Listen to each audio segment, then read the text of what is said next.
జై శ్రీరామ్. అందరికీ నమస్కారం. వెల్కమ్ టు న్యూస్ అఖండ.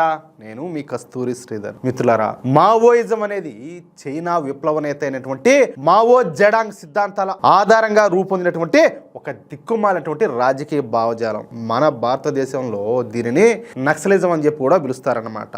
1967లో పశ్చిమ బెంగాల్లోని నక్సల్బరీ గ్రామంలో కొంతమంది రైతులు జరిపినటువంటి తిరుగుబాటుతో ఈ ఉద్యమం అనేది మొదలైంది. తుపాకీ గొట్టం ద్వారానే ప్రజాప్రభుత్వం ఏర్పడతారు తప్పించి ఎన్నికల ద్వారా కాదని చెప్పేసి ఈ మావోయిస్టులంతా కూడా నమ్ముతూ ఉంటారు. అటప్పుడు అది ప్రజాస్వామ్య ప్రభుత్వం ఎట్లా వస్తుంది? ఇప్పుడు మనం చెప్పుకుంటున్నాం కదా, ఇప్పుడు అమెరికా కావచ్చు, మన భారతదేశం కావచ్చు, ఓఎంఆ ప్రపంచంలోనే అతిపెద్ద డెమోక్రసీ కంట్రీస్ ఇవని చెప్పేసి ఈ తుపాకీ గొట్టాలతోనూ లేకపోతే ఇంకేడో పెట్టుకుంటే కట్టెలతో పోయేది ఇదంతా ఏంటంటే అప్పుడు అది ఎట్లా అవుతుంది అంటాలే. సాయుధ పోరాటం ద్వారా ప్రస్తుత ప్రజాస్వామ్య వ్యవస్థను కూలదోసి కమ్యూనిస్టు రాజ్యాన్ని స్థాపించడం వీళ్ళ యొక్క ప్రధాన లక్ష్యం అన్నమాట. రాజకీయ అధికారం తుపాకీ గొట్టం నుంచే పుడతాది అనేటటువంటి సూత్రాన్ని వీళ్ళంతా కూడా బలంగా నమ్ముతారు. ఇక వీళ్ళకు ఒక పార్టీ ఉన్నదన్నమాట.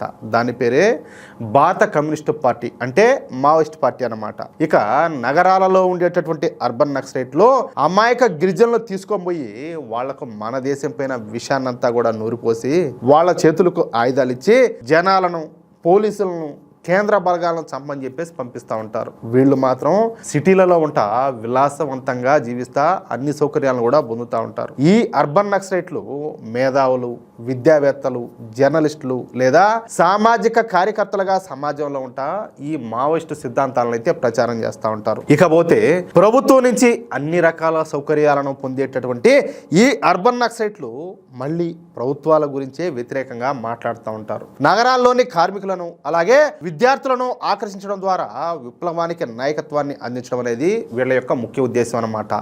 వీళ్ళు తమ రాతలు, అలాగే తమ ప్రసంగాలు, అలాగే సోషల్ మీడియా ద్వారా ప్రభుత్వానికి వ్యతిరేకంగా అసంతృప్తిని పెంచుతా మావోయిస్టుల హింసను సమర్థిస్తూ ఉంటారన్నమాట. అర్థమవుతుందా మీకు?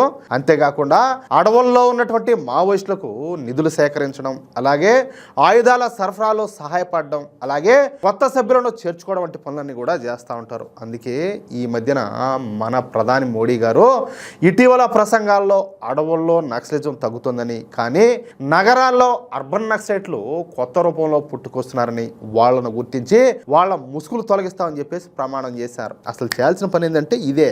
ఇక ఈ మావోయిస్టులంతా కూడా ఈ రోడ్లు కావచ్చు, లేదా పాఠశాలలు, ఆసుపత్రులు, అలాగే పంచాయతీ భవనాల వంటి ప్రభుత్వ మౌలిక సదుపాయాలను లక్ష్యంగా చేసుకుని ధ్వంసం చేస్తూ ఉంటారు. దీనివల్ల మారుమూల గిరిజన గ్రామాలకు విద్య, వైద్యం, అలాగే రవాణా వంటి కనీస సదుపాయాలు అందకుండా పోయినాయన్నమాట.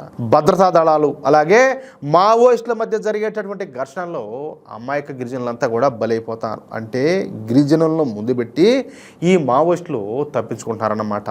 ఒక్క 2024లోనే ఛత్తీస్గఢ్లో పోలీసు ఇన్ఫార్మర్లు అన్న నెపంతో సుమారుగా 80 మంది పౌరులను, అంటే ఎక్కువగా గిరిజనులను ఈ మావోయిస్టులు చంపేశారు. దీంతో తమ ప్రాంతాలలో పరిశ్రమలు లేదా అభివృద్ధి పనులు లేకపోవడంతో ఈ గిరిజన యువతకు ఉపాధి అనేది లేకుండా కరువైపోయింది. దీంతో చాలా మంది బతుకు తెరువు కోసం నగరాలకు వలసపోయినారు. అడవుల్లో మందు పాత్రలో అమర్చడం వల్ల ఈ గిరిజనులు స్వేచ్ఛగా అటవీ ఉత్పత్తులను సేకరించుకోవడానికి కూడా భయపడిపోతున్నారు అన్నమాట. అంటే వీళ్ళు అడవులు లేకపోతారో ల్యాండ్ మైన్స్ పెట్టుంటే దాని మీద అడుగు పెట్టే పరిస్థితి ఏంది? అందుకని చెప్పేసి వీళ్ళు అడుగు లేకపోవాలన్నా కూడా భయం అన్నమాట. ఇది వాళ్ళ జీవనోపాధిని దెబ్బతీస్తుంది. ఈ మావోయిస్టు ప్రభావిత ప్రాంతాల్లోనే పాఠశాలలను మూసేయడం లేదా దాడులు చేయడం వల్ల వేలాది మంది గిరిజన విద్యార్థులు చదువు కూడా దూరం అయిపోయినారు. పైగా ఈ మధ్యన హిందూ యాక్టివిస్టులను కూడా హత్యలు చేస్తున్నారు. దీంతో మన కేంద్ర హోంశాఖ మంత్రి అయినటువంటి అమిత్ షా గారు ఆపరేషన్ ఖగార్ను ప్రారంభించారు. మార్చి 31, 2026 నాటికి దేశాన్ని పూర్తిగా నక్సలిజం నుంచి విముక్తి చేయాలనేటువంటి లక్ష్యంతో కేంద్ర హోంశాఖ మంత్రి అమిత్ షా గారు ఈ ఆపరేషన్ అయితే ప్రకటించినారు. ఒకప్పుడు పశుపతినాథ్ అంటే నేపాల్ నుంచి ఏది మన తిరుపతి ఉన్నది కదా, తిరుపతి వరకు విస్తరించాలని చెప్పేసి ఈ మావోయిస్టులు భావించినటువంటి రెడ్ కారిడార్ను పూర్తిగా నిర్వీర్యం చేయడం దీని యొక్క ప్రధాన ఉద్దేశం అన్నమాట. ఇక నిన్నటితో ఈ మావోయిస్టులకు పెట్టినటువంటి గడువు పూర్తి అయిపోయింది. ఇక ఈ విషయం పైన మన అమిత్ షా గారు మాట్లాడుతా ఆపరేషన్ ఖగార్ ప్రారంభమైనప్పటి నుంచి ఇప్పటి వరకు 4839 మంది మావోయిస్టులు లొంగిపోయారని, అలాగే 2218 మంది మావోయిస్టులను అరెస్ట్ చేశామని, అలాగే ఈ క్రమంలో 706 మంది మావోయిస్టులు ఎన్కౌంటర్ అయిపోయారని చెప్పేసి తెలియజేశారన్నమాట. ఇంకా అమిత్ షా గారు మాట్లాడతా మనం ప్రజాస్వామ్య దేశంలో ఉన్నాం, రాజ్యాంగాన్ని స్వీకరించాం అంతే కదా. ఇక్కడ తుపాకీ గొట్టాలు లేకపోతే ఏదో ఆ ఊదురు బొర్రలు ఇవన్నీ ఇట్లాంటి పేర్లు చెప్పకూడదు. ఆయుధాలు చేపట్టి ప్రజల ప్రాణాలు తీయాలని చెప్పేసి ఏ సిద్ధాంతాలు చెప్పినాయి? ప్రజల ప్రాణాలు తీసేటటువంటి హక్కు ఎవరికి కూడా లేదని చెప్పేసి నక్సల్స్ గ్రహించాలా. స్కూళ్ళు, బ్యాంకులు, ఆసుపత్రులు తగలబెట్టే వాళ్ళ వల్ల అభివృద్ధి అనేది ఏ విధంగా సాధ్యం అవుతుంది? అంతే కదా. స్కూల్స్ ఉండవు, బ్యాంకులు ఉండవు, ఆసుపత్రులు ఉండవు, ఇంకా డెవలప్మెంట్ యానించి వస్తుంది కాదు. ఇప్పుడు మీరు నెత్తిని పెట్టుకుని ఊరేగుతూ ఉంటారు కదా, చైనా ఇలాంటి అన్ని దేశాలన్నీ కూడా ఓయమ్మ అని చెప్పేసి. మరి అక్కడ స్కూల్స్ ఉన్నాయి, బ్యాంకులు ఉన్నాయి, హాస్పిటల్స్ ఉన్నాయి, అంతా కూడా బాగుండదు. అంటే చైనా ఏమో డెవలప్ అవ్వాలా, భారతదేశం మాత్రం అధపాతాళానికి పడిపోవాలనా? ఏడ అభివృద్ధి అనేది జరగకూడదా? భారతదేశంలో ప్రజలు అనేవాళ్ళు బాగుండకూడదా? అంటే ఈడంతసేపటికి విప్లవాలు, ఉద్యమాలు, రాస్తారోకోలు, బంధులు, బొక్క బొచాడం అని చెప్పేసి ఇక్కడ జనాలు కొట్టుకొని చస్తా ఉండాలా. చైనా మాత్రం అభివృద్ధి పదంలో దుష్కం పోతా ఉండాలా. ఈ ఆడుండే దరిద్రం ఉండా కొడుకులరా మీరంతా కూడా ఈ బతుకులు జడ. ఆయుధాలు చేతుల్లోకి తీసుకోవడం వల్ల ఏ సమస్యకు పరిష్కారం అనేది దొరకదు. కాంగ్రెస్ పాలిత రాష్ట్రాల నుంచే ఈ నక్సలిజం అనేది అభివృద్ధి చెందింది. ఇందిరాగాంధీ వల్లే ఈ మావోయిస్టు పార్టీ అన్ని ప్రాంతాలకు కూడా విస్తరించిందని చెప్పేసి అమిత్ షా గారు ఉన్నట్టు మాట్లాడారు. అంతెందుకు, మీరు గమనించినారో లేదో, ఈ మధ్య కొంతమంది నక్సల్స్ వచ్చేసి సరెండర్ అయినారు. ఏది గవర్నమెంట్ ముందు. వాళ్ళు ఏం చేశారు తెలిసిన, ఈ కాంగ్రెస్ పాలిత ప్రభుత్వాలు ఎక్కడైతే ఉన్నాయో, అది తెలంగాణ కావచ్చు లేకపోతే ఇంకో చోట కావచ్చు, వాళ్ళందరూ కూడా వచ్చి వీళ్ళని కలిసినారు. అంటే దాని ఉద్దేశం ఏంది?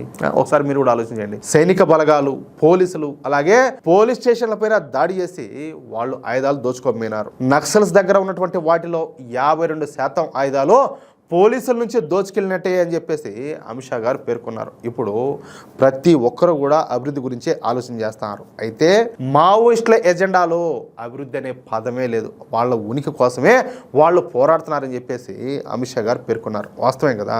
నక్సలైట్లను భగత్ సింగ్ అలాగే బిర్సా ముండా వంటి వాళ్లతో పోల్చకూడదన్నటువంటి ఆయన ప్రజలను చంపేవాళ్ళు దేశభక్తులు ఏ విధంగా అవుతారని చెప్పేసి ప్రశ్నించాడనమాట.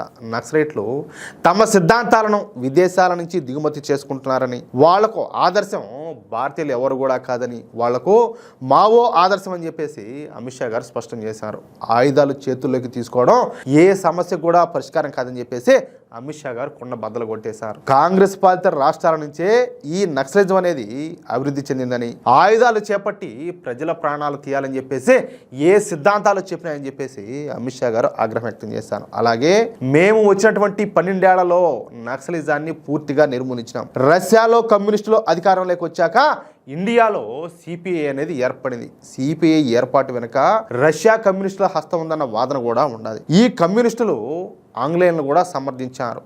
ఈ సిపిఐ ఉన్నాక మళ్ళా సిపిఐఎం ఎందుకు ఏర్పడింది? అంతే కదా. సిపిఐ అలాగే సిపిఎం తర్వాత మళ్ళీ మావోయిస్ట్ పార్టీ ఎందుకు ఏర్పాటైంది? 2004లో కొన్ని కమ్యూనిస్ట్ గ్రూపులు ఏకమైపోయి ఈ మావోయిస్ట్ పార్టీ అనేది ఏర్పడింది. అయితే నక్సల్స్ ను సమర్థించే వాళ్లకు మానవత్వమే ఉండదు. ఈ నక్సల్స్ అనేవాళ్ళు లక్షలాది మంది తల్లులకు గర్భశోకాన్ని కలిగించినారంటూ మొత్తం మీద మావోయిస్టులకు మద్దతుగా మాట్లాడుతున్నటువంటి విపక్షాల నోరు ముంచారో మన అమిత్ షా గారు. అది విషయం. మిత్రులారా, దేశ భద్రత విషయంలో మన మోడీ ప్రభుత్వం తీసుకున్నటువంటి ఈ సంచలన నిర్ణయం పైన మీ అభిప్రాయం ఏంటో కింద కామెంట్ రూపంలో తప్పకుండా తెలియజేయండి. నిజమైన అలాగే నిర్భయ వార్తల కోసం దేశహితం కోరేటటువంటి ప్రతి ఒక్కరు కూడా ఈ వీడియోను వెంటనే లైక్ చేసి మీ మిత్రులకు అలాగే మీరు ఉన్నటువంటి వాట్సాప్ గ్రూపులకు షేర్ చేయండి. ఇలాంటి మరిన్ని లేటెస్ట్ అప్డేట్స్ అలాగే సెన్సేషనల్ న్యూస్ మిస్ అవ్వకుండా ఉండాలంటే ఇప్పుడే మన న్యూస్ అఖండ ఛానల్ని సబ్స్క్రైబ్ చేసుకోండి. పక్కనే ఉన్నటువంటి బెల్ ఐకాన్ను క్లిక్ చేయడం మాత్రం మర్చిపోకండి. జై శ్రీరామ్, జై హింద్, భారత్ మాతాకి జై.